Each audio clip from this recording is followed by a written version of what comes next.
The curtains had been soaked in chloride of lime. They hung heavy and wet against the tall windows of Westminster, pale shrouds dripping onto the stone. And still the smell came. It crept through the cracks.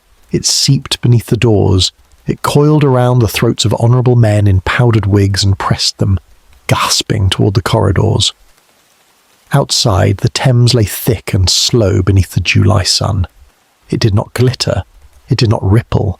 It moved like something wounded, something dying, something that had swallowed the filth of 2 million souls and could hold no more. The colour had turned to brown, then green, then black in places where the sewage pooled against the wharves. Dead things floated in the shallows. The watermen had stopped rowing. The ferries had gone still. In the chambers of Parliament, a man pressed a handkerchief to his mouth and fought the urge to retch. Somewhere downriver, a child waded barefoot through the muck searching for coins. The church bells tolled noon, but no one stirred for lunch.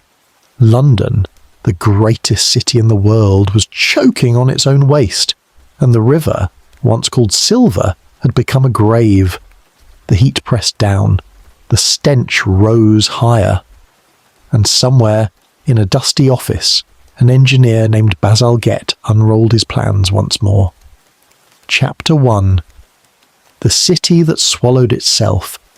Good evening and welcome. The night has grown quiet now, and the world beyond your window has begun to fade. Wherever you are listening from, whatever hour the clock shows in your corner of the world, let it fall away. Let the sounds of the present dim to silence. You are safe here, beneath the covers, and there is nowhere you need to be. Before you drift into sleep, take a moment, if you would, to subscribe to the Bedside Historian and to leave a like upon this tale. It helps more than you know, carrying these whispered histories to others who seek them in the dark. And now, tell me, where are you listening from tonight? What hour finds you there? Let me know in the comments below, and then let us begin. Let us slip backward through the years, past the noise of this century and the last, past the electric lights and the rumble of engines, until we arrive at a city of soot and stone, of gaslight and shadow, of empire and filth. Let us go to London. Let us go to the year 1858. The city breathed. That was the trouble. It breathed and it grew and it swallowed. And no one had thought to ask what would happen when it could swallow no more. London in the middle years of the 19th century was not merely a city. It was a creature, vast and ravenous, stretching its limbs outward through the countryside, devouring villages and fields and marshes, pulling everything into its soot-blackened heart. 2 million souls lived within its borders by the time the young queen had worn her crown for 2 decades. 2 million bodies pressed into streets that had been laid down for a fraction of that number. 2 million mouths to feed, 2 million lungs to fill with coal smoke, 2 million bellies that would, by the inescapable logic of nature, produce waste that had to go somewhere. And there, in that single word, lay the seed of catastrophe. Somewhere. For centuries, London had managed its filth through a system so ancient it predated memory. Cesspools. Every house, every tavern, every tenement sat above its own brick-lined pit, dug deep into the London clay, where the waste of the household would collect and wait. Wait for what, one might ask?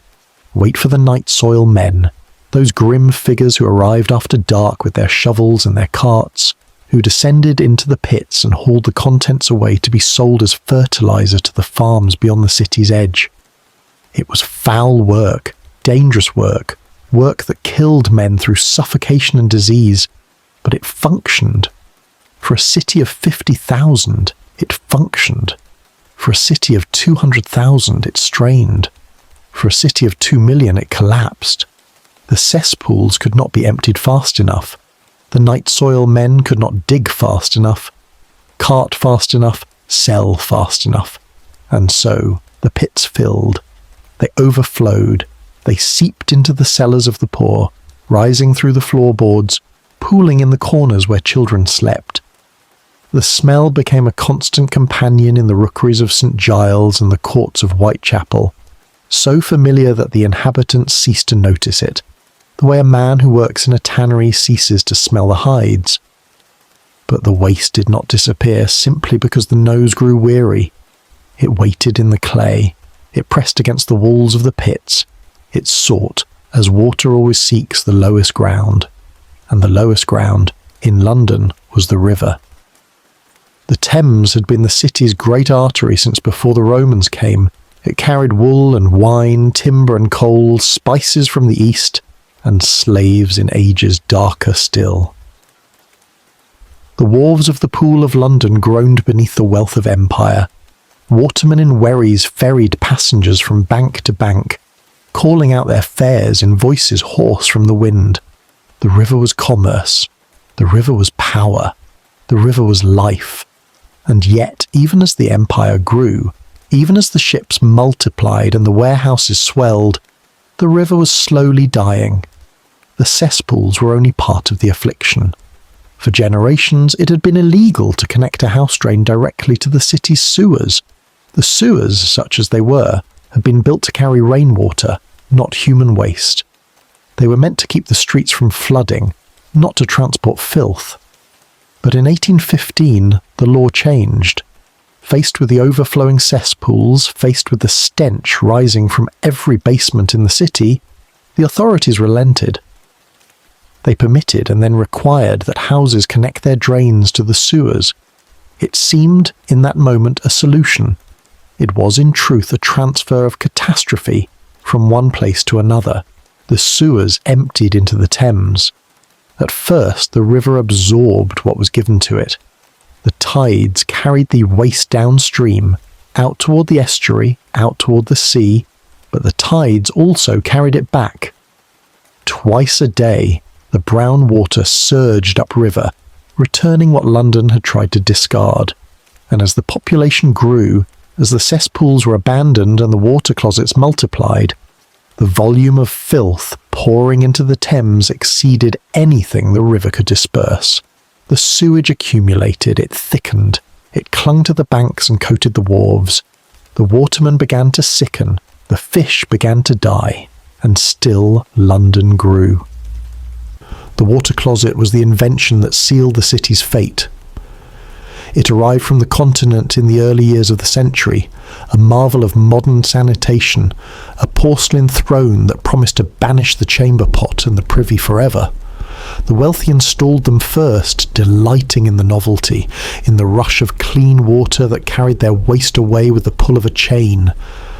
The middle classes followed, eager to rise above the squalor of the cesspool, and with each new water closet connected to the drains, gallons upon gallons of water joined the torrent flowing toward the river.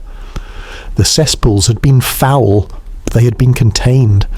The water closet was clean in the home and catastrophic beyond it. Every flush added to the deluge. Every flush pushed the Thames closer to the brink. By the 1850s, the river that flowed past Westminster was no longer recognisable as water. It had become a thick, sluggish mass, brown and green and black by turns, its surface broken by islands of floating refuse. Dead dogs drifted past the Palace of Whitehall. Human waste bobbed against the hulls of barges.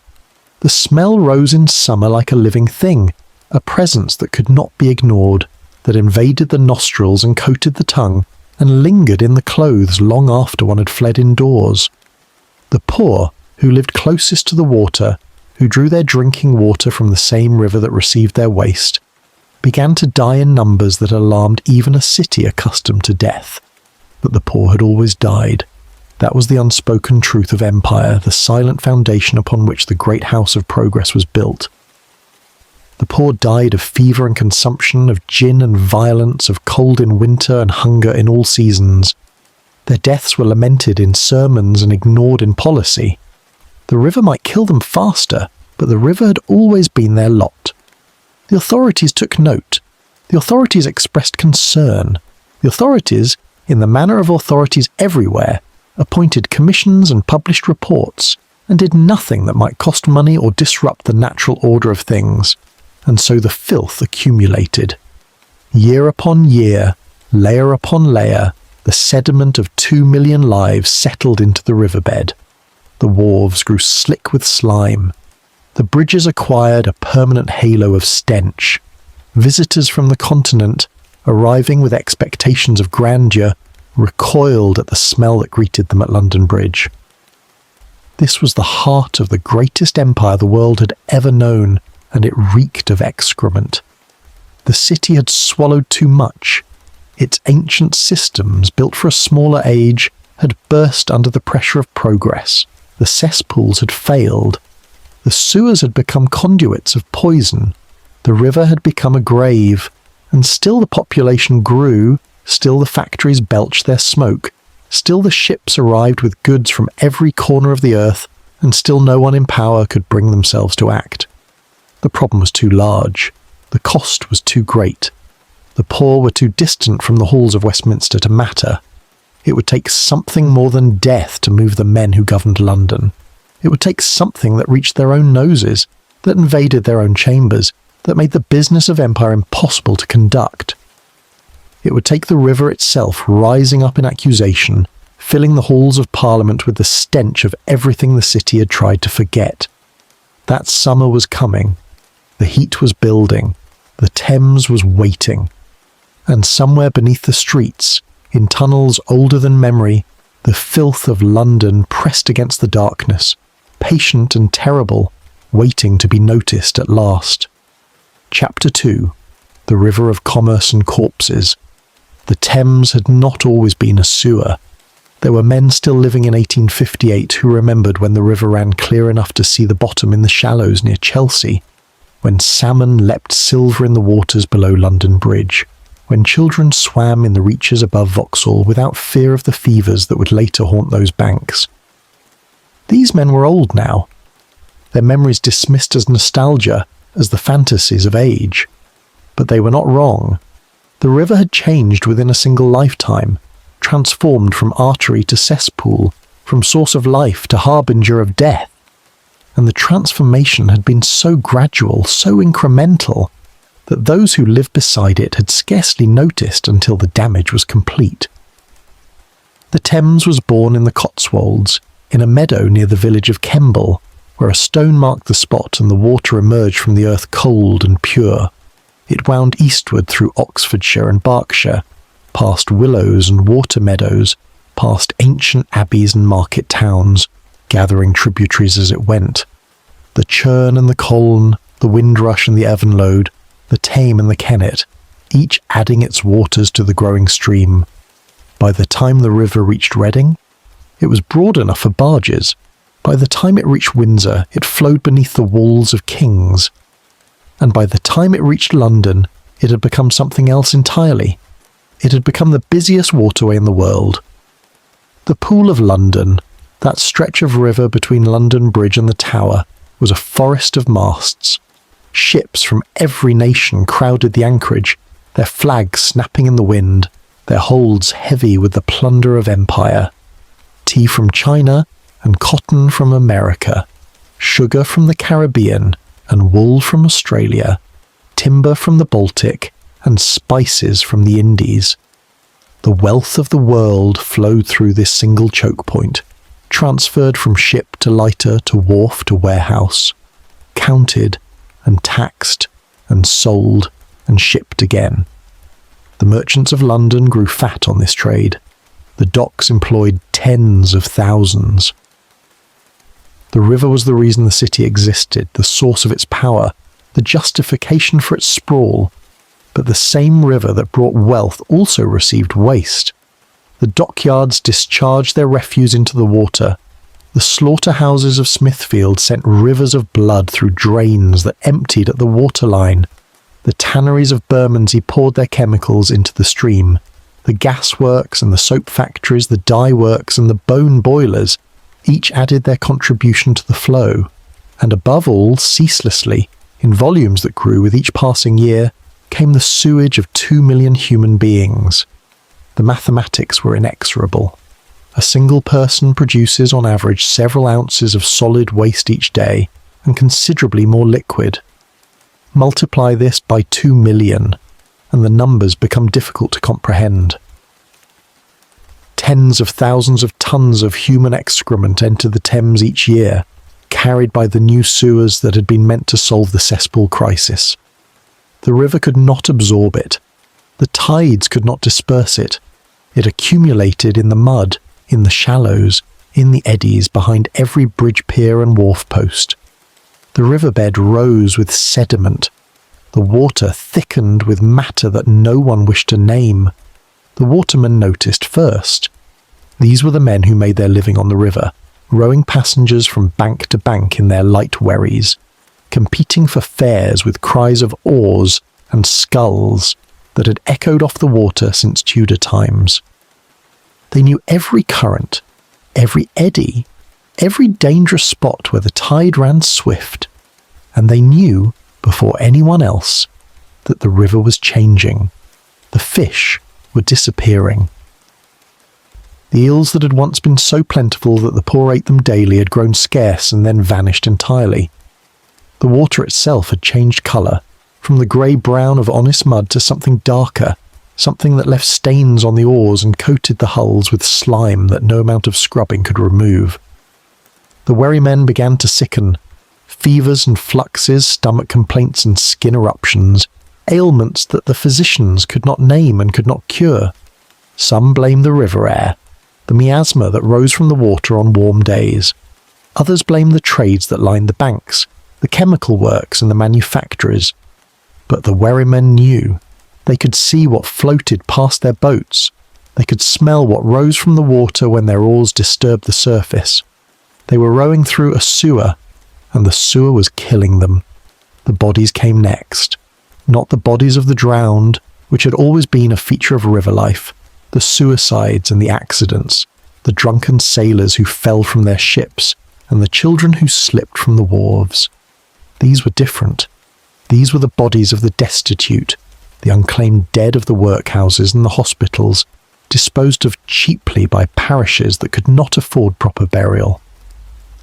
They surfaced in the reaches below Greenwich, bloated and unrecognisable, drifting with the tide until they caught on some obstruction and waited to be found.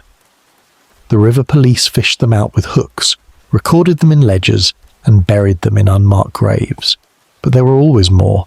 The river had become a repository for everything the city wished to forget. The drinking water came from this same river. This was the horror that later generations would find impossible to believe, the fact that seemed too grotesque to be true.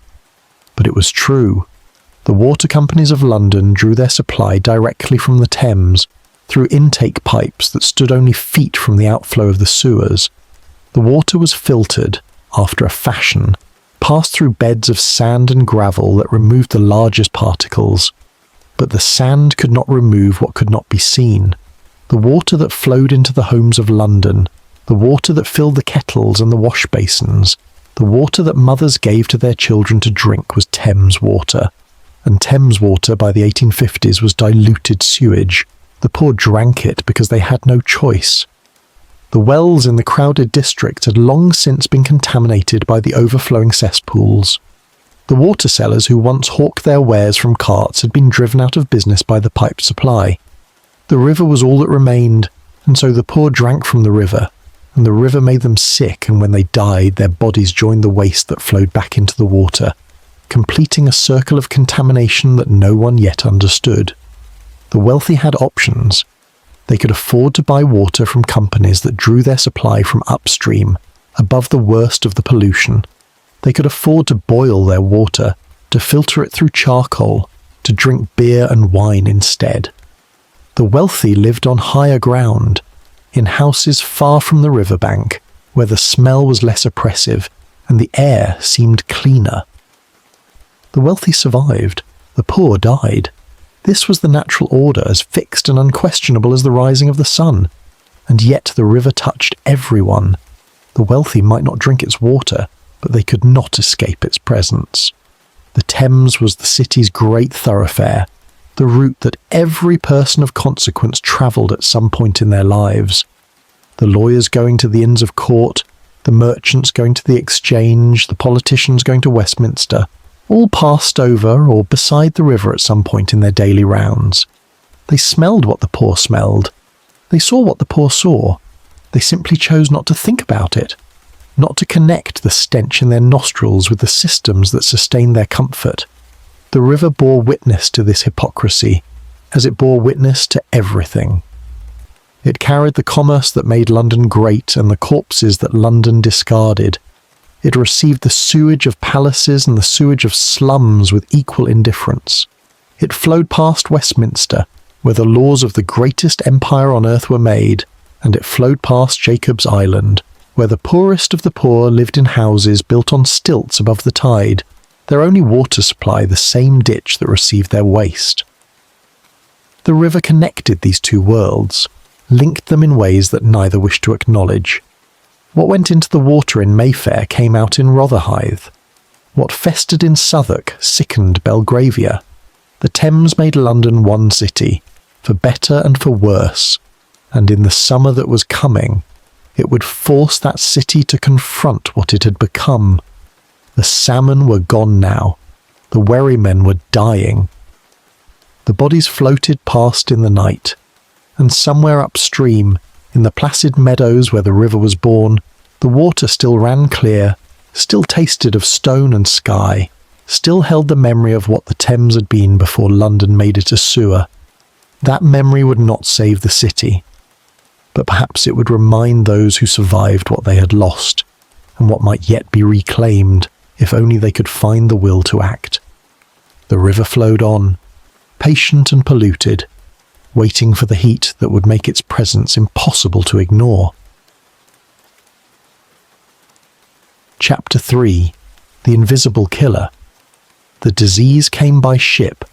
It came from the east, from the delta of the Ganges, where it had lurked for centuries in the brackish waters and the crowded villages, killing so regularly that the people there had given it a name in every dialect. The British called it cholera, from the Greek word for bile, though bile had nothing to do with it. The British called many things by Greek names, as if the language of antiquity could impose order on a world that defied understanding. But cholera cared nothing for names. It cared only for water, for human bodies, for the invisible pathways that connected one victim to the next. It reached England in 1831, arriving at the port of Sunderland in the belly of a sailor who'd seemed well enough when he boarded. Within days, he was dead, his body emptied by a flux so violent that the physicians who attended him recoiled in horror. Within weeks, the disease had spread to Newcastle, to Edinburgh, to the factory towns of the north. Within months, it was in London, and London, with its cesspools and its sewers and its river of filth, was the perfect host. The first outbreak killed over 6,000 in the capital alone. The second, in 1848 and 49, killed more than 14,000. The third, which would peak in 1854, would claim nearly 11,000 lives before it subsided. The numbers were staggering, unprecedented, terrifying in their scale. And yet, for all the death, for all the funerals and the mourning and the empty chairs at family tables, no one could say with certainty what caused the disease or how it spread. The physicians were divided. The dominant theory held by the majority of the medical establishment was that cholera spread through the air, through miasma, through the noxious vapours that rose from decomposing matter. This theory had the weight of tradition behind it. Since ancient times, physicians had believed that bad air caused disease, that the smell of decay was itself a poison. The word malaria, after all, meant bad air in Italian. The great plagues of history had been blamed on miasma, on the corruption of the atmosphere, on celestial influences that disturbed the natural balance of the humours. Cholera, to the miasmatists, was simply the latest manifestation of this ancient truth. The disease arose from filth, from the stench of the cesspools and the reek of the river, from the foul air of the slums where the poor lived packed together like animals. But there were dissenters. A physician named John Snow, working in the Soho district of London, had begun to suspect that the miasma theory was wrong. Snow was a careful man, a methodical man, a man who trusted observation over tradition. He had studied the patterns of cholera outbreaks, had mapped the cases house by house, had interviewed the survivors and the bereaved, and what he found did not fit the miasma model. The disease did not spread evenly through areas of bad air. It clustered around certain sources, certain wells, certain water supplies. It struck hardest in households that drew their water from particular pumps, while sparing neighbours who used different sources. In 1854, Snow had his proof. A devastating outbreak erupted in Broad Street, Soho, killing over 600 people in a matter of weeks. Snow mapped every case, traced every death, and found that they radiated outward from a single pump, a single well, a single source of water that had been contaminated by sewage from a nearby cesspool. He persuaded the parish authorities to remove the handle from the pump, and the outbreak subsided. The evidence seemed conclusive. Cholera was waterborne, not airborne. The disease spread not through smell, but through swallowing, through the invisible contamination of the water supply. But the medical establishment did not listen. Snow's theory challenged too many assumptions, overturned too many careers, demanded too radical a rethinking of public health. The miasmatists dismissed his evidence, questioned his methods, clung to their conviction that bad air was the culprit. The pump handle was replaced, the wells remained in use, and cholera continued to kill, continued to spread through the same water that Snow had identified as the source, continued to claim victims who might have been saved if anyone in authority had heeded the warning. The poor died in the greatest numbers, as the poor always did. They lived closest to the sources of contamination, in the cellars and the courts where the cesspools overflowed and the drains ran open through the streets. They had no choice but to drink the water that was killing them, no money to buy cleaner supplies, no knowledge that their own wells were poisoned by the filth that seeped through the soil. They died in their beds, in their doorways, in the streets where they collapsed on their way to seek help that would not come. They died with their families watching, helpless against a disease that struck without warning and killed within hours. The symptoms were unmistakable. The flux began suddenly. A watery discharge that emptied the bowels with terrifying speed. The vomiting followed, adding to the loss of fluid, draining the body of the water it needed to survive. The skin turned grey and cold. The eyes sank into their sockets. The voice became a hoarse whisper as the tissues dried and shrank. The cramps came next, agonizing spasms that twisted the limbs and contorted the face. And then, for those who could not be saved, the end came quickly. The body exhausted, the heart unable to pump blood that had turned to sludge, the final breath escaping in a rattle that those who heard it never forgot. The physicians tried everything. They bled the patients, believing that removing corrupt blood might restore balance. They administered mercury and opium, calomel and laudanum, medicines that did nothing to stop the disease and much to hasten death.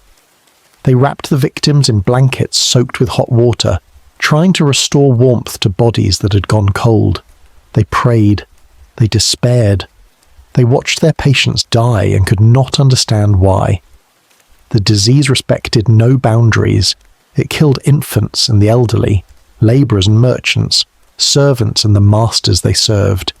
It killed physicians who tended the sick and clergy who offered last rites.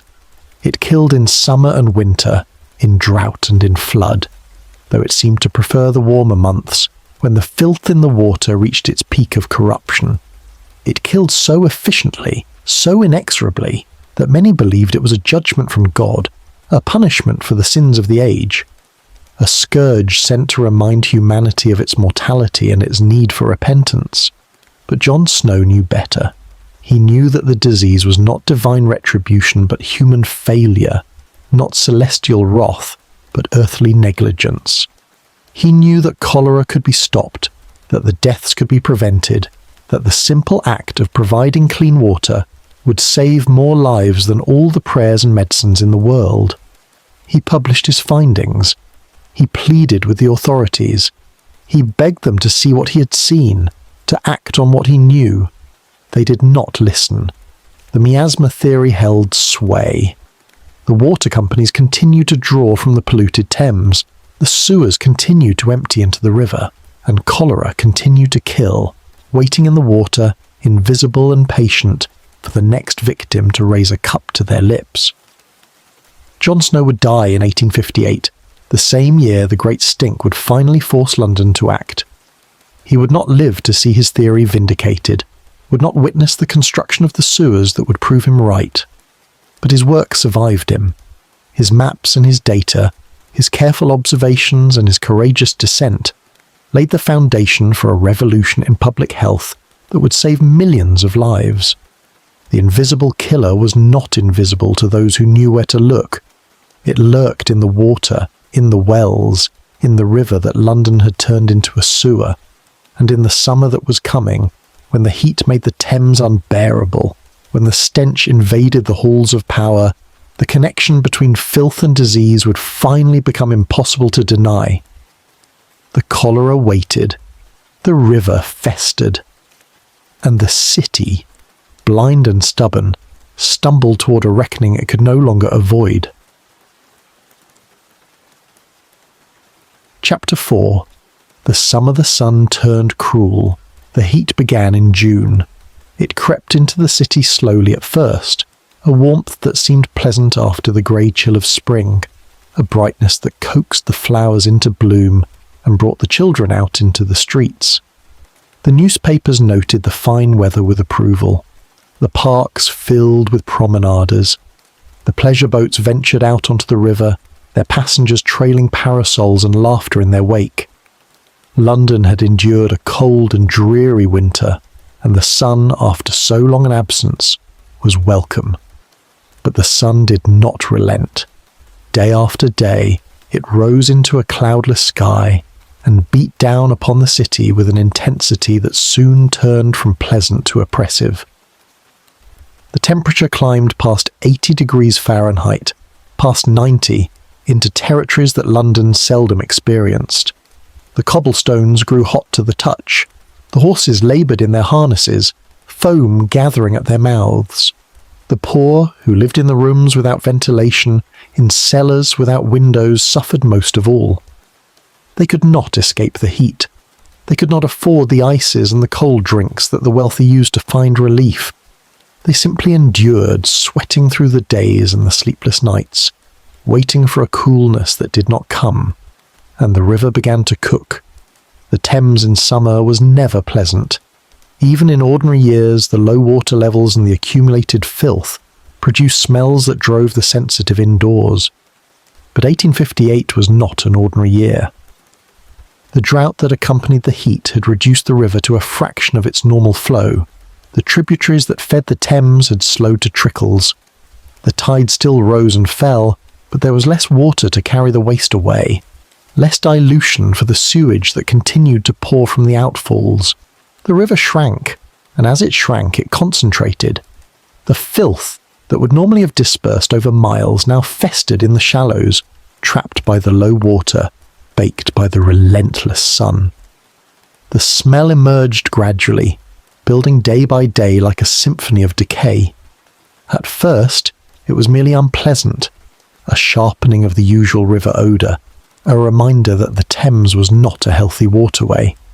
But as June wore on, as the temperature continued to rise and the water level continued to fall, the smell became something else entirely.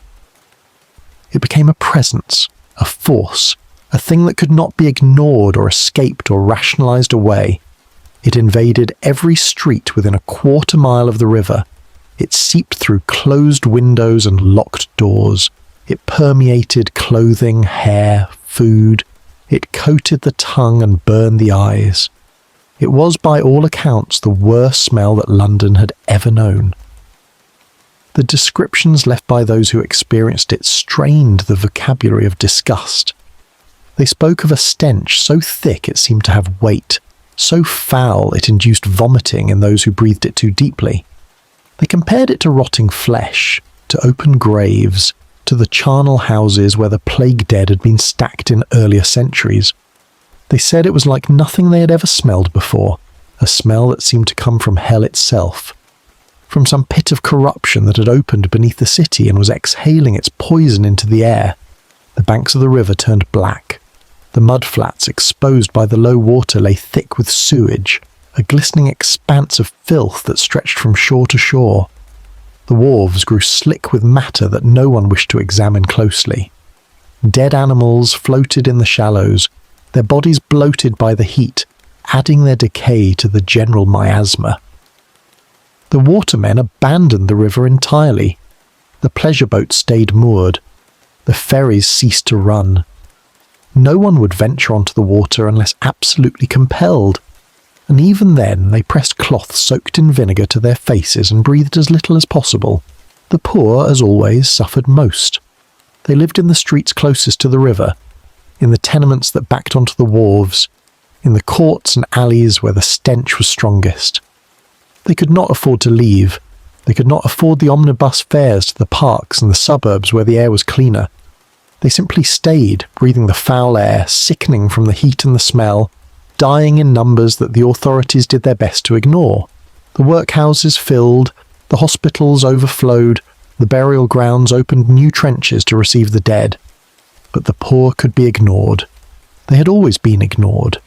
Their suffering was invisible to those who made decisions, to those who held power, to those who might have acted but chose not to because the cost seemed too great and the benefit too remote. The poor died in their hovels and the world went on and nothing changed. What could not be ignored was the smell in Westminster. The Houses of Parliament sat directly on the river.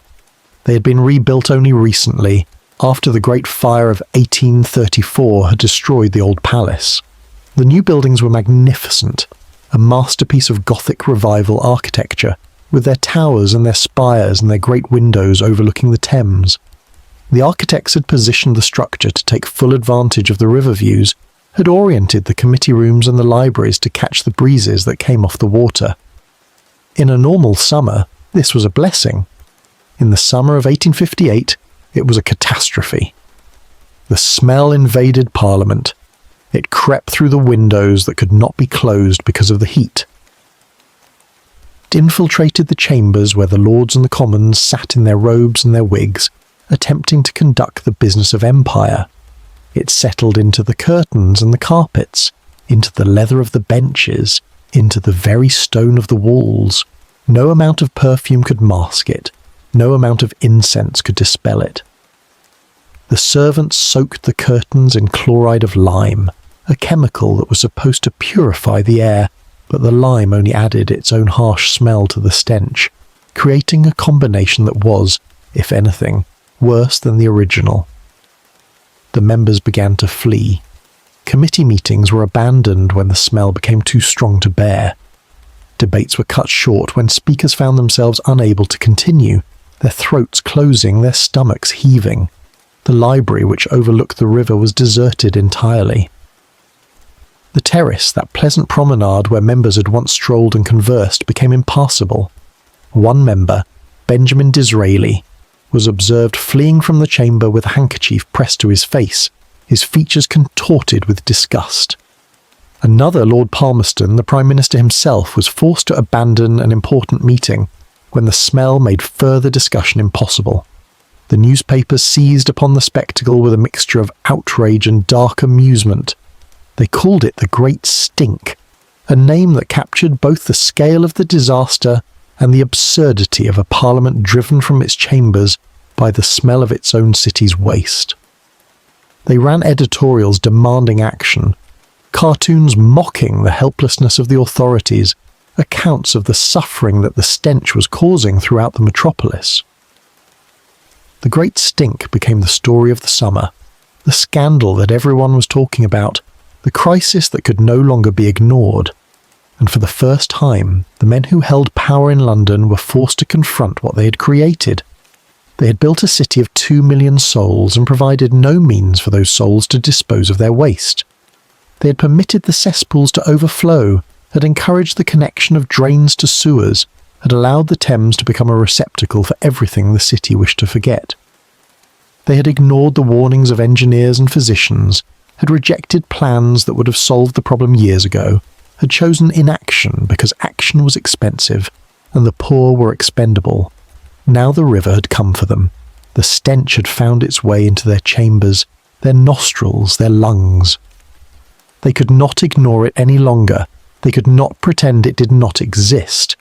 The river had forced them to smell what they had done, to breathe the consequences of their neglect, to understand finally, viscerally, undeniably, that something had to change.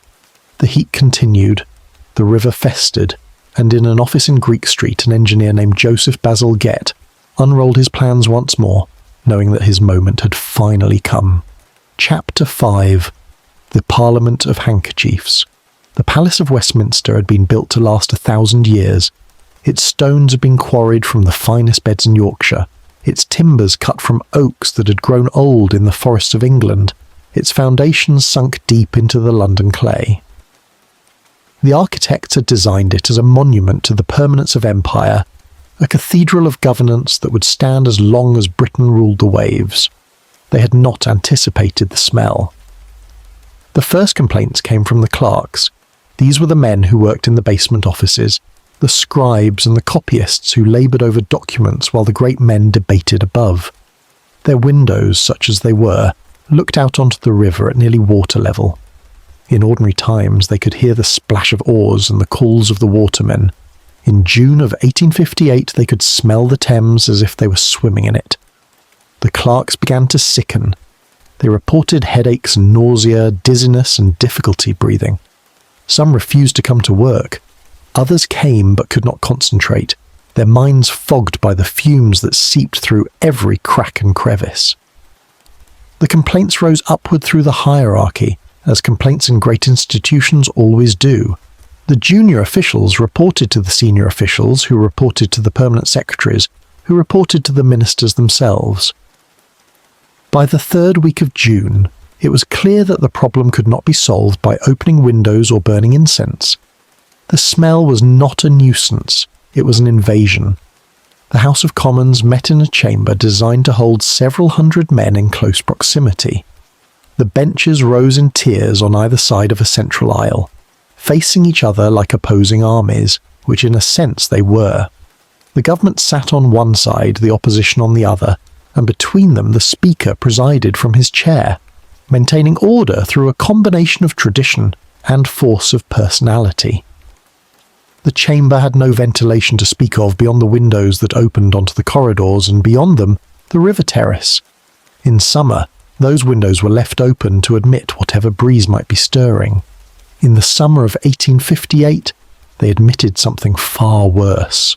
The members began to arrive with handkerchiefs. At first, only a few, the most fastidious or the most sensitive, could be seen pressing white linen to their faces as they took their seats. But as the days passed and the heat intensified, the handkerchiefs multiplied. They became a kind of uniform, a badge of shared suffering, a silent acknowledgement that the business of empire was being conducted in conditions that would have disgraced a slaughterhouse. The press gallery, observing from above, began to count the handkerchiefs, to note which members seemed most affected, to record the moments when even the most stoic parliamentarian was forced to cover his nose and gasp for cleaner air. The debate suffered. It is difficult to deliver a rousing speech on the state of the nation when one is fighting the urge to vomit. It is difficult to follow the intricacies of a legislative argument when the air itself seems to be attacking the senses. The members spoke in shorter sentences, rushed through their remarks, yielded the floor at the earliest opportunity. The great orators of the age, men who could hold the chamber spellbound for hours, found themselves cutting their speeches short, retreating to the lobbies where the air was marginally less foul. The quality of parliamentary discourse, never especially high, sank to new depths. The House of Lords fared little better.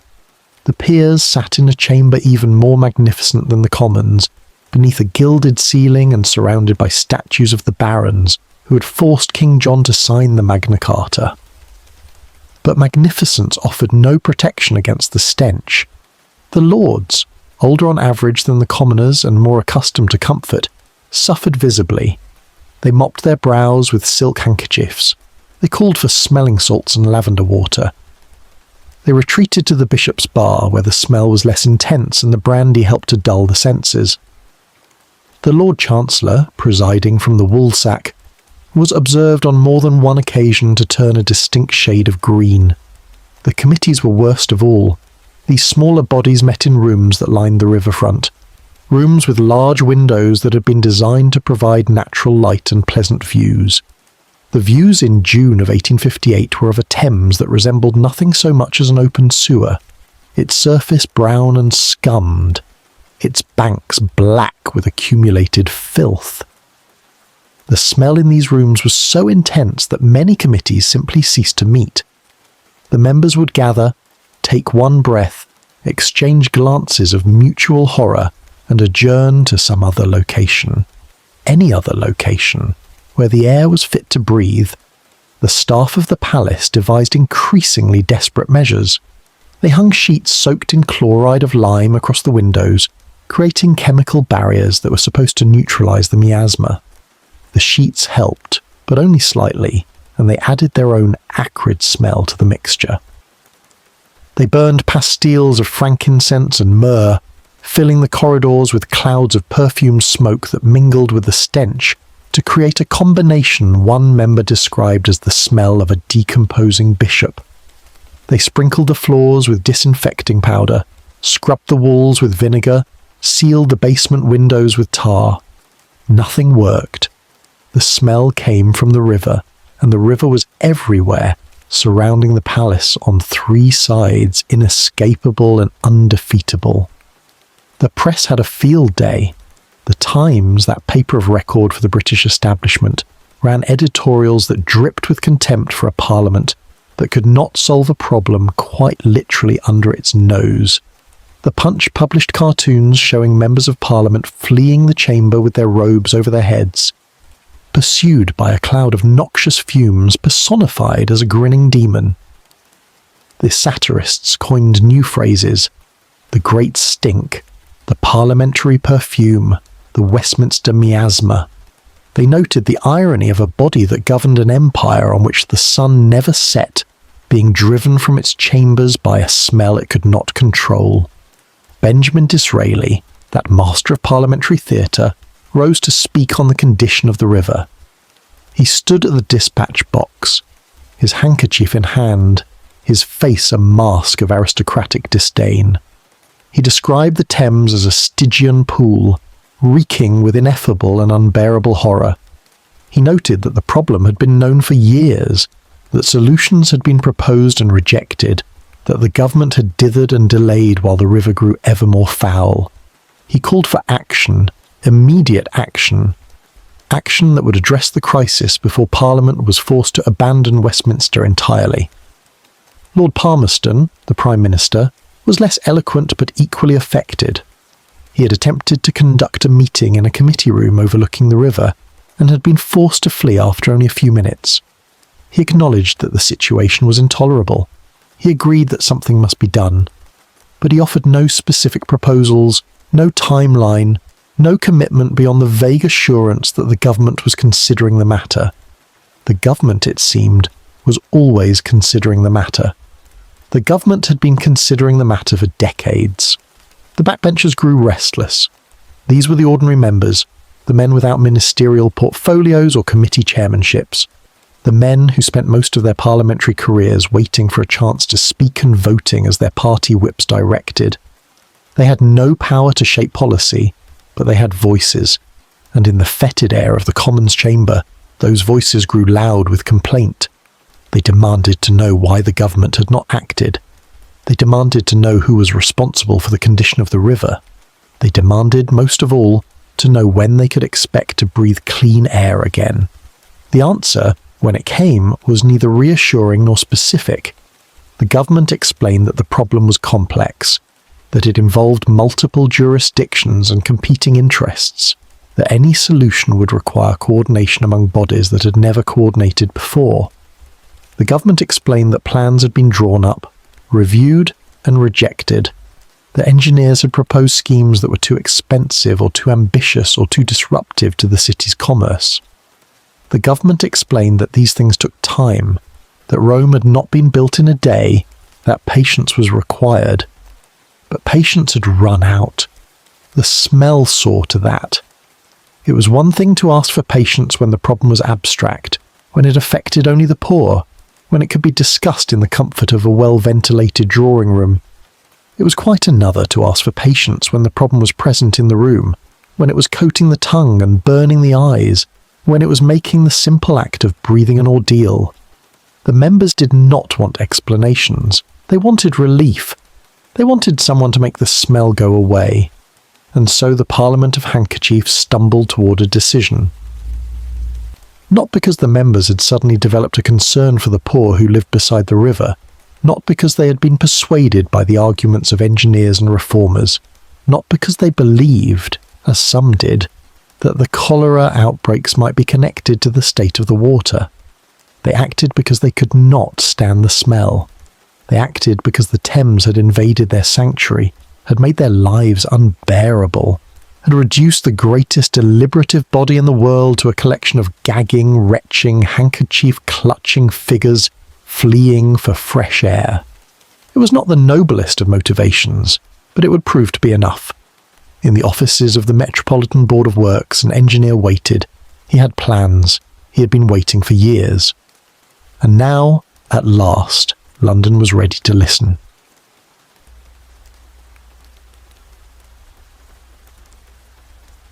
Chapter 6. The Engineer in the Shadows. Joseph William Bazalgette was not a man who sought attention. He was small in stature, quiet in manner, precise in speech. He wore his hair and his whiskers in the fashion of the day, neatly trimmed and carefully maintained, and he dressed in the sober black of the professional classes. He did not make speeches or cultivate journalists or seek the company of the powerful. He simply worked day after day, year after year, in an office that overlooked Greek Street in Soho, surrounded by maps and calculations and plans that no one seemed to want to implement. He had been born in 1819, in the reign of George III, into a family of French Huguenot extraction that had fled religious persecution 2 centuries before. His grandfather had served in the Royal Navy. His father had served in the same. The Bazalgettes were people of service, of duty, of quiet competence exercised in the background while others took the credit. Joseph had trained as a civil engineer, had worked on the railways that were transforming Britain, had learned the arts of surveying and construction and the management of large projects. He had come to the attention of the authorities during the planning for the Great Exhibition of 1851, that celebration of British industry and ingenuity that had drawn the world to Hyde Park, and in 1852 he had been appointed chief engineer of the newly created Metropolitan Board of Works. The board was a strange body created to solve a problem that no one quite knew how to define. London in the middle of the 19th century was not a single city, but a patchwork of parishes and vestries, each with its own governing body, its own rates, its own jealously guarded prerogatives. The City of London, that ancient square mile at the heart of the metropolis, had its own corporation, its own Lord Mayor, its own traditions stretching back to the medieval guilds. Westminster had its own authorities. Southwark had its own. The suburbs that were swallowing the countryside had their own. There was no single body responsible for London as a whole, no authority that could plan and build and maintain the infrastructure that a modern city required. The Metropolitan Board of Works was meant to fill this gap. It was given responsibility for the main drainage of the metropolis, for the construction of new streets, for the improvement of the Thames embankments. It was funded by a levy on the parishes and governed by a board of elected representatives from across the city. It was, in theory, the first metropolitan government London had ever known. In practice, it was a talking shop, paralysed by competing interests and starved of funds, capable of planning great works but incapable of building them. Bazalgette had known from the beginning what needed to be done. The problem was clear enough to anyone who cared to look. The sewers of London, such as they were, emptied into the Thames. The Thames in turn served as the water supply for much of the city. The solution was equally clear. intercept the sewage before it reached the river and carry it downstream, beyond the city limits, where it could be discharged without contaminating the drinking water. The principle was simple. The execution would be the largest civil engineering project in the history of the world. He had drawn up plans. He had drawn up plan after plan, scheme after scheme, revision after revision. His office was filled with blueprints showing a network of intercepting sewers, great tunnels that would run parallel to the river, capturing the outflow of the existing drains and channeling it eastward. The northern system would run beneath the new embankments he proposed to build along the Thames, reclaiming land from the river and providing a foundation for the sewers in a single stroke. The southern system would run through the marshy grounds south of the river, requiring pumping stations to lift the sewage over the natural contours of the land. The whole would encompass over 80 miles of new tunnels, lined with millions of bricks, equipped with the latest in hydraulic engineering. The cost would be enormous. Bazalgette estimated £3 million, a sum that seemed almost unimaginable in an age when the entire annual budget of the British government was measured in the tens of millions. The disruption would be immense. The construction would tear up streets and parks, would require the demolition of buildings and the displacement of thousands, would transform the face of London for a generation. The risk was substantial. No one had ever attempted anything on this scale. The engineering was untested. The materials were uncertain. A single miscalculation could result in catastrophe. The authorities had balked. Year after year, they had reviewed Bazalgette's plans and found reasons to reject them. The cost was too high. The design was too ambitious. The route was wrong. The materials were inadequate. The whole scheme was impractical, visionary, the fantasy of an engineer who had never had to balance a budget or win an election. They commissioned studies. They appointed committees. They debated alternatives. They did everything except approve the plans and authorize construction. Bazalgette waited. He revised his plans in response to every criticism, addressed every objection, answered every question. He reduced costs where he could and justified expenses where he could not. He consulted with the leading engineers of the age, sought advice from experts in hydraulics and materials science, tested his assumptions against the best available data. He was patient, methodical, persistent. He knew that the problem would not solve itself, that every year of delay meant more death, more disease, more suffering. But he also knew that the authorities would not act until they were forced to act, until the cost of inaction became greater than the cost of action. The great stink forced their hand. In the fetid summer of 1858, with Parliament gasping for breath and the newspapers howling for action, the objections that had blocked Bazalgette's plans suddenly seemed less compelling. The cost was high, but the alternative was a city that could not function, a river that was killing its citizens, a parliament that could not meet. The design was ambitious, but ambition was what the moment required. The risks were real, but the risk of doing nothing was worse. Bazalgette presented his plans once more. This time, the reception was different.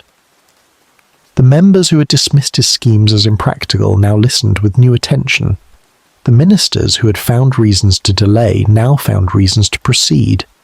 The newspapers that had ignored his work now celebrated him as the man who would save London. The great stink had accomplished what years of reasoned argument had not. It had made the problem impossible to ignore.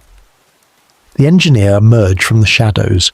His moment had come at last, but the work that lay ahead would test him as nothing in his career had tested him before. He would have to build 82 miles of tunnels beneath a living city, would have to coordinate thousands of workers and millions of bricks, would have to overcome obstacles that no one had ever faced. He would have to do it quickly, before the public mood shifted and the money dried up. He would have to do it right, because a single failure would discredit the entire enterprise. Bazalgette was ready. He had been ready for years. He gathered his plans, summoned his staff, and prepared to transform London forever. The city above him continued to suffer. The The river continued to stink. But in the offices on Greek Street, a new chapter was beginning, one that would be written not in speeches or editorials, but in brick and mortar, in tunnels and embankments, in the patient, unglamorous work of building something that would outlast them all. Chapter 7. The Bill That Fear Built. The bill was drafted in haste. There was no time for the usual deliberations, the endless committee meetings, the back and forth between departments that characterised parliamentary legislation. The members wanted relief, and they wanted it immediately. The government, sensing the mood, obliged. Within days of the worst of the stench, a bill was before Parliament that would transform the governance of London's sewers and authorise the construction of Bazalgette's intercepting system. The bill was introduced on the 15th of July, 1858. It was a Thursday, and the chamber was less crowded than usual, many members having fled the city entirely to escape the smell. Those who remained sat with handkerchiefs at the ready, their faces set in expressions of grim determination. They had come to vote, and they intended to vote quickly. The sooner the bill was passed, the sooner work could begin. The sooner work began, the sooner they could breathe again. The debates, such as they were, focused on money. The original estimate of £3 million had grown, as estimates always grow when subjected to political scrutiny. Some members argued for more generous funding, noting that the scale of the project was unprecedented and that unforeseen costs were inevitable. Others argued for restraint, warning that the ratepayers of London would rebel if asked to bear too heavy a burden. The government, caught between these positions, proposed a compromise. The Metropolitan Board of Works would be authorised to borrow £3 million, to be repaid over 40 years through a levy on the parishes. If additional funds were needed, they would be sought through future legislation. The objections were token. A few members rose to question the details of the plan, to ask whether the route was optimal or the materials were sound. A few more rose to complain about the cost, to suggest that private enterprise might accomplish the work more cheaply. But no one opposed the fundamental principle. No one argued that the problem should be left unsolved, that the river should be allowed to fester, that Parliament should continue to meet amid the stench. The great stink had unified the chamber as nothing else could have. The members were prepared to spend whatever was necessary to make it stop.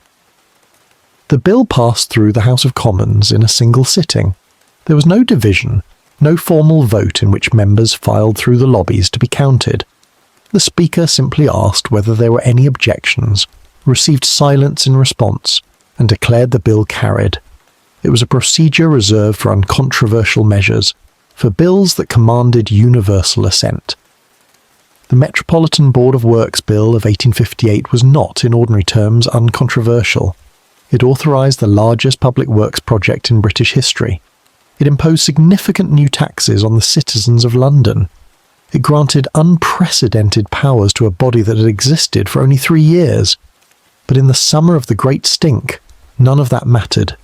The members wanted the bill passed, and passed it was. The House of Lords moved with equal speed. The peers, older and more accustomed to deliberation, might in ordinary circumstances have subjected the bill to weeks of scrutiny. They might have summoned witnesses, commissioned reports, debated amendments. But the smell had invaded their chamber too. The Lords sat beneath their gilded ceiling with the same handkerchiefs, the same grimaces, the same desperate desire for relief. They passed the bill without amendment, without debate, with nothing more than a brief statement from the Lord Chancellor, expressing the hope that the works would proceed with all possible dispatch. The Queen gave her assent on the 2nd of August. It had been 18 days since the bill was introduced, 18 days from crisis to legislation, from problem to solution, from paralysis to action. It was, by the standards of Victorian government, an astonishing speed. Bills of far less consequence had languished for years in the parliamentary machinery. Bills involving far less money had been debated for months. But the great stink had concentrated minds as nothing else could. Fear had accomplished what reason could not. The newspapers celebrated. They praised the government for its swift action, praised Parliament for setting aside partisan differences, praised the authorities for finally confronting a problem that had been allowed to fester for decades. They looked forward to the day when the Thames would run clean again, when the smell would be a memory, when London would take its rightful place as the most advanced and sanitary city in the world. The editorials were optimistic, even triumphant, as if the mere passage of a bill had solved the problem. But Bazalgette knew better. The bill was only the beginning. The real work lay ahead, and the real work would take years. He had to survey the routes, acquire the land, let the contracts, hire the workers, procure the materials. He had to coordinate the efforts of dozens of contractors and thousands of labourers, had to ensure that the work proceeded on schedule and within budget, had to solve problems that no one had ever encountered before. The bill gave him authority and money. It did not give him tunnels. The first contracts were let in the autumn of 1858. The work began almost immediately, crews breaking ground in multiple locations across the city. The newspapers sent reporters to observe, to describe the excavations and the machinery, to interview the engineers and the navvies. The public, which had demanded action so loudly during the summer, now watched with a mixture of curiosity and impatience. They wanted results. They wanted the smell to go away. They did not fully understand that what Bazalgette was attempting would take the better part of a decade. The scale of the project defied comprehension. 82 miles of intercepting sewers, running beneath streets and buildings, crossing rivers and railways, rising and falling with the contours of the land. 318 million bricks, each one manufactured to Bazalgette's exacting specifications, each one laid by hand in the darkness beneath the city. Pumping stations at Abbey Mills and Crossness, massive structures housing steam engines powerful enough to lift millions of gallons of sewage against the force of gravity. Embankments along the Thames, reclaiming acres of land from the river, providing the foundation for the northern sewers and transforming the face of London forever. The workers began to dig. They dug through clay and gravel, through the remains of Roman walls and medieval foundations, through the accumulated debris of 18 centuries of human habitation. They dug in summer heat and winter cold, in rain and fog and the choking smoke of the city above. They dug by candlelight and gaslight, in tunnels so narrow that a man could barely stand, so deep that the sounds of the surface faded to silence. They were navvies, most of them, men who had built the railways and the canals, men who knew how to move earth and lay brick, men who asked no questions and expected no thanks. The work was dangerous. Cave-ins claimed lives, as did floods when the tunnels breached underground rivers or sewers that had been forgotten for generations. The air in the tunnels was foul, thick with gases that could suffocate a man in minutes or explode without warning. The engineers developed safety protocols, required ventilation shafts and escape routes, posted warnings and inspected sites. But men still died. The project was too large, too complex, too ambitious to be completed without cost. Bazalgette drove himself as hard as he drove his workers. He visited construction sites daily, inspecting progress, solving problems, making decisions that could not wait for committee approval. He slept little and ate less, his health suffering under the strain. He argued with contractors who cut corners, with suppliers who delivered substandard materials, with officials who questioned his methods. He was not a diplomat. He was an engineer, and he built things, and he would not allow anything to stand between him and the completion of his work. The city continued to function above the construction. The streets remained open, the shops remained in business, the traffic of the metropolis continued its endless flow. Londoners grew accustomed to the barriers and the warning signs, to the sounds of excavation drifting up from below, to the sight of brick-laden carts making their way toward the work sites. They complained about the disruption, as people always complain, but they accepted it. They knew what was being built and why. They had smelled the alternative. The bill that fear built had set something in motion that would not be stopped. The tunnels extended mile by mile. The bricks accumulated million by million. The pumping stations rose from their foundations. The work would take years, would cost more than anyone had anticipated, would transform London in ways that no one fully understood. But it had begun. After decades of delay, after years of reports and committees and debates, the work had finally begun. The river still stank. The cholera still killed.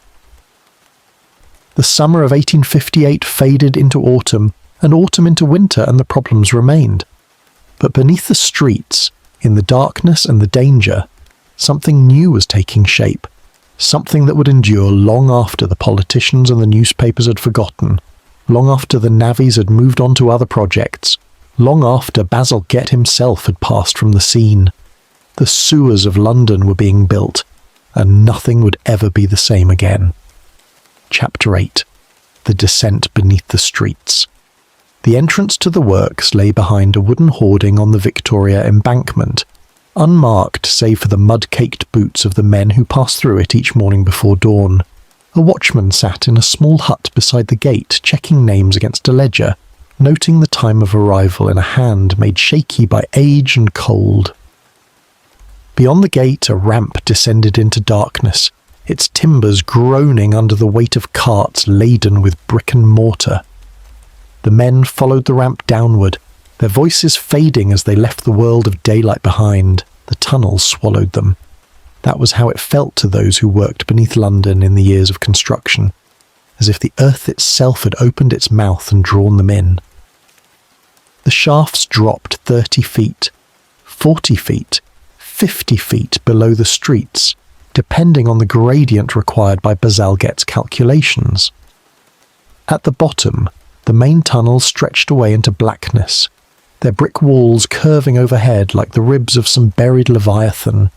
The air was close and damp, heavy with the smell of clay and merite, and the sweat of men who laboured in spaces never meant for human habitation. The navvies came from everywhere. They came from Ireland, driven across the sea by the memory of famine. They came from the north of England, where the railway boom had trained a generation in the arts of excavation. They came from the countryside, displaced by enclosure, and drawn to the city by the promise of wages. They were hard men, most of them, accustomed to work that broke bodies and shortened lives. They asked few questions and told fewer stories. They dug. The work followed a pattern as old as mining itself. First came the excavation, the cutting of shafts and the removal of earth. The navvies attacked the London clay with picks and shovels, filling wooden buckets that were hauled to the surface by steam-powered winches. The clay was heavy and wet, clinging to tools and boots and clothing, resisting every stroke. A man could dig for hours and move only a few cubic yards. But there were thousands of men working in shifts around the clock, and foot by foot, yard by yard, the tunnels advanced. Behind the excavators came the bricklayers. These were skilled men, craftsmen who had learned their trade through years of apprenticeship. They worked in teams, laying the curved courses that formed the tunnel walls, each brick set precisely according to Bazalgette's specifications. The chief engineer had insisted on a particular type of brick, harder and denser than the common London stock, fired at higher temperatures to resist the corrosive effect of sewage.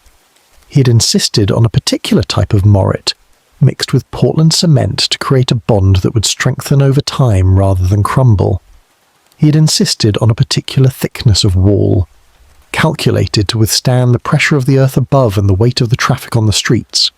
The bricklayers grumbled as craftsmen always grumble when their judgment is questioned. But they laid the bricks as specified, course upon course, ring upon ring, until the raw earth of the excavation was transformed into a smooth tube of masonry. The tunnels grew behind them like the trails of burrowing creatures, extending mile after mile beneath the unsuspecting city. The dangers were constant. The clay that made excavation so laborious also made it treacherous. It shifted and settled, opening cracks in the tunnel walls, sending cascades of mud down upon the workers. The timber shoring that held back the earth while the brick was laid sometimes failed without warning, burying men who had no chance to escape. The engineers learned to read the signs, to watch for the creaking of the wood and the trickle of water that warned of imminent collapse. But they could not predict everything. Men died in the tunnels, their bodies recovered when possible, their names recorded in ledgers that no one would ever read. The water was worse. London sat upon a maze of underground streams and forgotten rivers, channels that had been covered over and built upon until their very existence was forgotten. The tunnels cut through these watercourses without warning, releasing floods that swept men off their feet and filled the excavations in minutes. The pumps ran constantly, fighting to keep the workings dry, their steam engines chugging through the night while the navvies slept in their lodgings above. When a pump failed, the water rose, and the men scrambled for the shafts, abandoning tools and materials in their haste to reach the surface. The gas was worst of all. The sewers of London, even the new intercepting tunnels, contained pockets of methane and hydrogen sulfide, gases that could kill a man in a single breath or explode with the touch of a flame. The engineers required canaries in the deeper sections, small birds in cages whose deaths would warn of poison air. They required safety lamps, designed to burn without exposing an open flame to the atmosphere. They required ventilation shafts sunk at regular intervals to draw fresh air down into the workings. But the gas seeped through cracks and collected in low places, and men still died, their bodies discovered slumped against the tunnel walls, their faces peaceful as if in sleep. Bazalgette visited the works almost daily. He descended the shafts in his black coat and his careful whiskers, picking his way through the mud and the debris, inspecting the progress of the excavation and the quality of the brickwork. He spoke to the foreman, reviewed the daily reports, noted the problems and the delays. He was not a man who inspired affection. He was too demanding, too exacting, too impatient with excuses. But he inspired respect. The navvies knew that he understood their work, that he had studied the engineering and mastered the mathematics, that he would not ask them to do anything that he had not first calculated to be possible. The tunnels followed the contours of the land, rising and falling with the grades that Bazalgette had computed to ensure the flow of sewage by gravity alone. The northern system ran from Hampstead and Hackney, from Paddington and Marylebone, converging on the low-level sewer that would carry the combined flow eastward to the pumping station at Abbey Mills. The southern system ran from Wandsworth and Lambeth, from Camberwell and Deptford, converging on its own low-level sewer that would carry the flow to Crossness on the Erith Marshes. The two systems were mirror images, separated by the river, joined in their purpose. The embankments rose alongside the tunnels. These were Bazalgette's second great innovation, massive walls of granite and concrete that pushed the river back from its ancient banks and created new land where none had existed before. The Victoria Embankment on the north bank, the Albert Embankment on the south, the Chelsea Embankment further upstream. The walls contained the low-level sewers, the underground railway that would later be built, the gas and water mains that served the city above. They created broad new roadways where narrow lanes had stood, opened views of the river that had been blocked by wharves and warehouses, transformed the face of London more dramatically than any project since the Great Fire. The work consumed years. It consumed money, far more than the original estimates, requiring supplementary appropriations that tested the patience of Parliament. It consumed materials, millions upon millions of bricks, thousands of tons of Portland cement, forests of timber for shoring and scaffolding. It consumed lives, though the exact number was never recorded, the deaths of navvies being a matter of little concern to those who kept the official accounts. But the tunnels advanced. By 1860, the main intercepting sewers were taking shape. By 1862, the first sections were complete and carrying sewage. By 1865, the system was substantially finished, though work on the embankments and the pumping stations would continue for years to come. The men who had descended into the darkness emerged into a city transformed, a city that no longer dumped its waste into the river that flowed past its heart. They did not receive parades or monuments. They returned to their lodgings, collected their final wages, and moved on to other projects, other excavations, other tunnels in other cities. They left behind them 82 miles of brick-lined passages, a labyrinth beneath the streets that would carry the sewage of London for generations to come. They left behind them the foundations of a modern city, the infrastructure that made urban life possible on a scale that had never been attempted before. The tunnels remained, dark and silent beneath the traffic above. The sewage flowed through them as Bazalgette had calculated, carried by gravity and lifted by steam, moving always eastward toward the stations where it would be discharged into the river, far from the city's heart. The brick walls that the craftsmen had laid with such care held firm against the pressure of the earth. The mortar that had been mixed to Bazalgette's specifications hardened year by year, growing stronger with age. The descent beneath the streets had been completed. The city that had swallowed its own waste now had a system to carry that waste away. But the work was not finished. At Abbey Mills and at Crossness, the pumping stations were rising from the marshes, cathedrals of brick and iron that would lift the sewage of millions and send it flowing toward the sea. The greatest engineering project in the history of the world was nearing its completion, and the men who had built it, the navvies and the bricklayers, the engineers and the foremen, would soon be forgotten, their names lost to history, their labour invisible beneath the streets they had transformed. Chapter 9. The Cathedrals of Brick. The building rose from the marshes like a vision from another age. Its walls were of yellow brick, ornamented with patterns of red and blue that caught the light of the morning sun. Its windows were arched in the Romanesque style, their ironwork painted in greens and golds that seemed almost festive against the grey expanse of the Erith Flats. Its roof bristled with chimneys and ventilators, the functional necessities of a pumping station disguised as the decorative elements of a palace.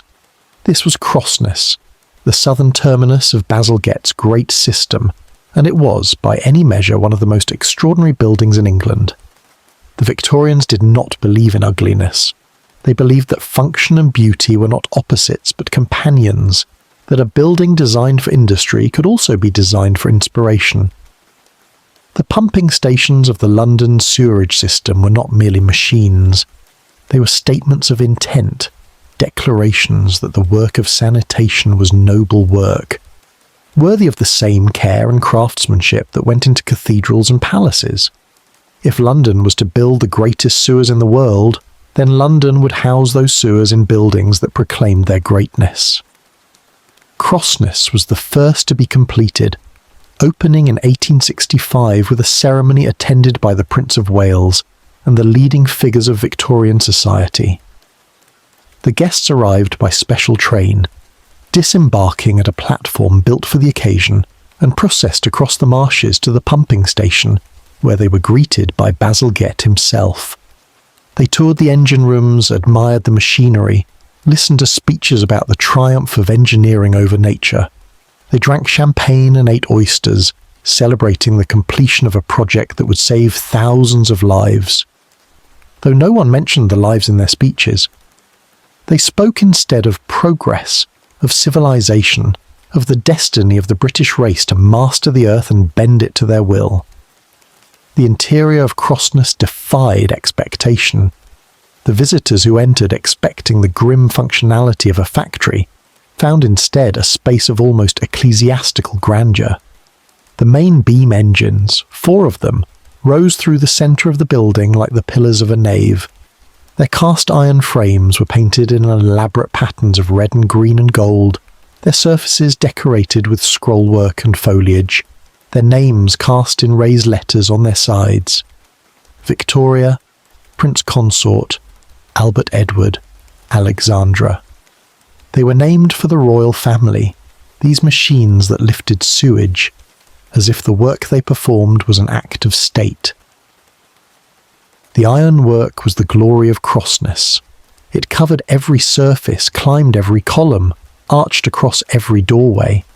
It was the work of the craftsmen of the age, men who had learned to shape metal as their fathers had shaped wood, who saw in cast iron a medium for artistic expression as valid as bronze or marble.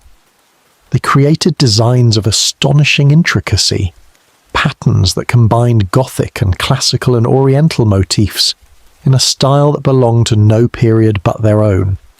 They painted their creations in colours that seemed almost garish against the grey industrial landscape outside, asserting the presence of beauty in a building dedicated to filth. The engines themselves were marvels of Victorian engineering. They were beam engines, a design that dated back to the early days of the Industrial Revolution, but built on a scale and to a standard that surpassed anything that had come before. Each engine could lift millions of gallons of sewage per day, drawing it up from the low-level sewer and discharging it into a reservoir from which it would flow by gravity to the outfall. The engines ran on coal, their boilers fed by an army of stokers who worked in shifts around the clock. The smoke from their chimneys rose above the marshes like incense, an offering to the gods of progress. Abbey Mills, the northern pumping station, was even more elaborate. It stood on the flats above the Lee River, a Byzantine fantasy in yellow brick and Kentish ragstone, its silhouette bristling with towers and turrets that seemed to belong to a fortress rather than a sewer works. The architect, Charles Driver, had been given free rein to express the Victorian conviction that no building was too humble for ornament, and he had responded with a design that combined elements of Russian and Italian and Moorish architecture in a synthesis that was entirely English. The building was nicknamed the Cathedral of Sewage, a title that its creators would have accepted as a compliment. Inside, the same extravagance prevailed. The engine rooms were lit by windows of coloured glass, their light falling across ironwork that rivaled crossness in intricacy and surpassed it in scale. The beam engines here were the largest ever built for sewage pumping, their massive frames supporting beams that moved with a slow, hypnotic rhythm, their pistons driving with a force that shook the building. The sound of their operation was a deep, steady pulse, the heartbeat of a system that kept London alive. Bazalgette supervised every detail. He reviewed the architectural drawings, approved the ironwork designs, inspected the engines before they were installed. He insisted on quality at every stage, rejected materials that did not meet his specifications, demanded changes when the work fell short of his standards. The pumping stations were the visible face of his achievement, the buildings that the public would see and remember, and he would not allow them to be anything less than perfect. The stations began operation as they were completed, Abbey Mills following Crossness by a few years. The sewage that had accumulated in the intercepting sewers began to flow, drawn upward by the great beam engines, discharged into the reservoirs that fed the outfall pipes. The system that Bazalgette had designed on paper was now a system that functioned in reality, carrying the waste of London away from the city and toward the distant reaches of the river. The outfalls themselves were the final element. At Barking on the north bank and Crossness on the south, massive pipes extended into the Thames, releasing their contents at high tide when the current would carry the sewage downstream toward the sea. The discharge points were far enough from the city that the smell no longer reached inhabited areas, far enough that the contamination no longer threatened the water supply. The solution was not perfect. The sewage still entered the river, still polluted the estuary, still killed fish and fouled the shores. But it was better than what had come before. It was infinitely better. The pumping stations ran day and night, their engines never stopping, their boilers never cooling.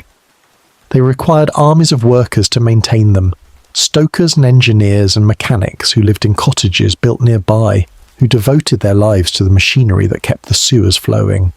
The work was hard and often dangerous, the heat from the boilers intense, the risk of accident ever present. But the pay was steady and the housing was decent, and the men who worked at Abbey Mills and Crossness took pride in what they did. They were keeping London clean. They were keeping London alive. The cathedrals of brick stood as monuments to a vision that the modern age would find difficult to understand. They proclaimed that the work of sanitation was sacred work, that the disposal of human waste was a matter of civic importance, that the engineers who designed sewers and the workers who built them deserved the same honour as the architects who designed palaces and the artists who filled them with beauty.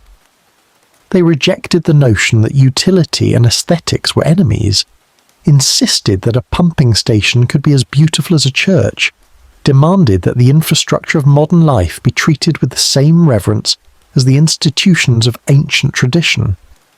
The Victorians were not modest in their ambitions. They built to last and they built to inspire.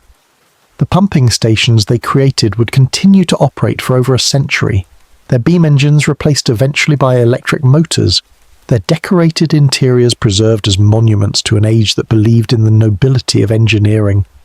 Bazalgette would not live to see their obsolescence, but he would live to see them function, to see the system he had designed perform exactly as he had calculated.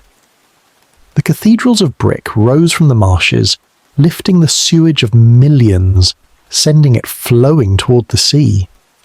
And in the city they served, the river began, slowly, to recover. Chapter 10. The River Remembers. The change came slowly, so slowly that those who witnessed it could not say precisely when it began. The Thames in the years after the sewers were completed did not suddenly run clear. The water remained brown with sediment, remained heavy with the discharge of the factories and the gasworks, remained something less than the silver ribbon of poetry and myth. But the worst of the filth was gone, the sewage that had turned the river black, that had killed the fish and sickened the watermen, that had driven Parliament from its chambers, no longer poured from 100 outfalls along the city's banks. It flowed instead through Bazalgette's tunnels, lifted by his pumping stations, discharged far downstream where the current carried it toward the sea. The smell faded. That was the first thing people noticed, the absence of the stench that had hung over the river for a generation. Summers came and went without the great stink returning, without the chloride of lime and the handkerchiefs and the flight from Westminster.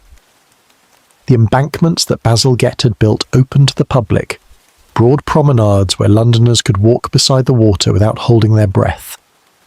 The pleasure boats returned to the river, their passengers no longer risking illness for a trip downstream. The watermen, those who remained, found that they could work again without sickening, could row their wherries without gagging at every stroke. The cholera retreated. This was the change that mattered most, though its cause was not immediately understood.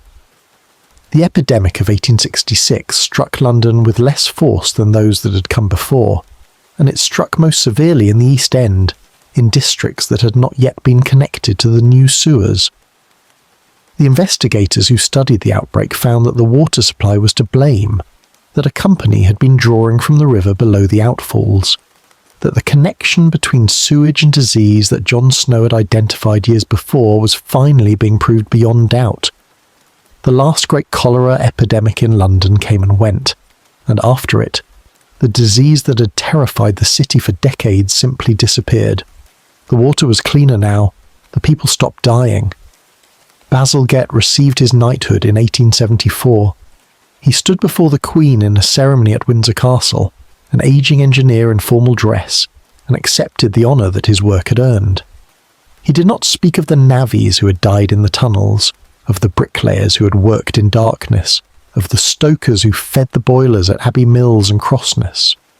He accepted the knighthood as the representative of a project that had involved thousands, knowing that history would remember his name and forget theirs. This was the way of the world. He had not made the rules. He continued to work. The sewers required constant maintenance, constant expansion, constant adaptation to a city that never stopped growing. New suburbs sprawled outward from the old boundaries, new houses connected to the system, new tunnels extended the network that he had created. He oversaw the completion of the embankments, the construction of new bridges, the improvement of streets that had been impassable for decades. He worked until his health failed, until the years of strain and overwork caught up with him, until his body could no longer sustain the demands he placed upon it. Sir Joseph William Bazalgette died in March of 1891 at his home in Wimbledon. He was 71 years old. The obituaries praised his achievements, called him the saviour of London, credited him with preventing countless deaths from cholera and typhoid. They noted the scale of his works, the 82 miles of tunnels, the millions of bricks, the embankments that had transformed the face of the city. They did not note the cost in human life, the navvies buried in cave-ins, the workers killed by gas and flood. Those deaths were not part of the official record. They had been acceptable losses in a project of acceptable necessity. The river continued to flow. It carried barges and steamers, pleasure boats and police launches, the traffic of a city that had become the largest in the world. It received the discharge of the outfalls at Barking and Crossness, though the city would eventually build treatment works to process the sewage before releasing it. It received the runoff of the streets, the overflow of the drains in heavy rains, the legacy of a system that had been designed for an earlier age and would never quite keep pace with the city it served. But the river also recovered. The fish returned, not the salmon that had leapt in earlier centuries, but other species, hardier and more tolerant of pollution. The birds returned, the herons and the cormorants, the gulls that followed the boats and scavenged along the banks. The water, though never pristine, became something that could support life again, something that the city could acknowledge without shame. The embankments remained, their granite walls holding back the tide, their gardens and promenades filled with the citizens of a city that had forgotten why they were built. The pumping stations remained, their beam engines eventually replaced, their decorated interiors preserved as curiosities from a more optimistic age. The tunnels remained, dark and silent beneath the streets, carrying the sewage of a metropolis toward destinations that most Londoners never thought about and would not wish to see. The system that Bazalgette built was never perfect. It was designed for a city of its time, and the city outgrew it. The cities always outgrow the infrastructure that serves them. The combined sewers that collected both sewage and rainwater proved inadequate for the storms that grew more frequent with each passing decade. The treatment works that replaced the simple discharge into the river struggled to process the ever-increasing volume. The tunnels, aging now, required constant repair and eventual replacement. The problems of urban sanitation did not end with the Great Stink. They simply took new forms, but for a generation, perhaps two, the system worked. It worked well enough to end the cholera, to banish the stench, to make London a city where people could live without fear of the diseases that had haunted their parents and grandparents. It worked well enough to serve as a model for cities around the world which sent their engineers to study Bazalgette's designs and returned to build systems of their own. It worked well enough to prove that the problems of urban life were not insoluble, that governments could act, that infrastructure could be built, that civilization could advance. The summer of 1858 faded into history. The Great Stink became a story told in schoolrooms, a curiosity from the age of Victoria, a reminder of how far the city had come. The handkerchiefs and the chloride of lime were forgotten, the debates and the legislation were forgotten. The fear that had driven a parliament to act in 18 days was forgotten. What remained were the tunnels beneath the streets, the embankments along the river, the pumping stations on the marshes, the invisible infrastructure that made modern London possible. The river flowed on, as rivers do, carrying the memory of everything that had been poured into it and everything that had been built to stop the pouring. It flowed past Westminster, where the Parliament still met. It flowed past the Tower, where the ravens still croaked. It flowed past the docks and the warehouses, past the wharves and the stairs, past the city that had poisoned it, and the city that had saved it. The candle has burned low now. The hour has grown late. The story of the Great Stink has reached its end, or at least the end that can be told. The city sleeps above its sewers, trusting in brick and mortar, in the calculations of engineers long dead. The river flows through the darkness toward the sea, and history once again turns the page in the dark. Thank you for listening to the Bedside Historian. If this tale has carried you gently towards sleep, do take a moment to subscribe, to leave a like, to share this whisper from the past with others who might find comfort in its telling. Your support keeps these candles burning, keeps these stories alive in the quiet hours. Rest now. The night is long, and there will be other histories to tell, other shadows to explore, other journeys into the darkness that lies behind us. Until next time, sleep well.